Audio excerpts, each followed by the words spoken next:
ભાવનગર જિલ્લાના બગદાણા પંથકમાં બનેલી હિંસક મારામારીની ઘટનામાં ધરપકડ કરાયેલા આરોપીઓ પૈકી 8 આરોપીઓને મહુવા સેશન્સ કોર્ટે મોટી રાહત આપી છે. આ કેસમાં પોલીસ દ્વારા કુલ 14 વ્યક્તિઓની ધરપકડ કરવામાં આવી હતી, જેમાંથી 8 આરોપીઓએ જામીન માટે અરજી કરી હતી. મહુવા સેશન કોર્ટમાં આજે આ જામીન અરજી પર સુનાવણી હાથ ધરવામાં આવી હતી. બંને પક્ષોની દલીલો સાંભળ્યા બાદ કોર્ટે 8 આરોપીઓના જામીન મંજૂર કર્યા છે. જોકે આ જામીન મુક્ત મને નહીં પણ કડક શરતો સાથે આપવામાં આવ્યા છે. જામીન મુક્ત થયા બાદ આરોપીઓ આ ઘટના કે અન્ય કોઈ બાબતે જાહેર પ્લેટફોર્મ પર કોઈપણ પ્રકારની ટીકા ટિપ્પણી કરી શકશે નહીં. સોશિયલ મીડિયા પર કોઈપણ પ્રકારની વિવાદિત પોસ્ટ કે ટિપ્પણી કરવા પર કોર્ટે સખત મનાઈ ફરમાવી છે.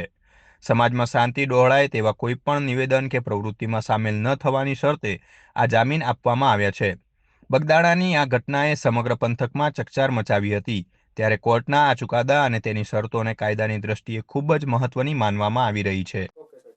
હું એડવોકેટ જીજી આહિર આજરોજ Mahuva additional district and sessions જજ સાહેબશ્રીએ આરોપીઓ જે બગદાણા પ્રકરણના જે આરોપીઓ છે એમાંના 7 આરોપીઓ પૈકી રાજુભાઈ દેવેદભાઈ, વીરુભાઈ મધુભાઈ સૈડા, આતુભાઈ ઓગળભાઈ ભમર, ભાવેશભાઈ ભગવાનભાઈ છેલાણા, વિરેન્દ્ર જયરામભાઈ પરમાર, પંકજભાઈ માવજીભાઈ મેર અને સન્ની ઉર્ફે સતીશભાઈ વનાળિયા જે છે તે 7 જણાની જામીન અરજી અમે કરેલ હતી, જે જામીન અરજી આજરોજ નામદાર કોર્ટે મંજૂર કરી છે અને એમાં શરતી મંજૂરી આપી છે કે આરોપીઓએ તેમની જે સ્વતંત્રતા છે એમનો કોઈ દુરુપયોગ કરવાનો નથી કે કોઈ સોશિયલ મીડિયાના માધ્યમથી વિવાદાસ્પદ કોઈ ટિપ્પણીઓ કરવાની નથી.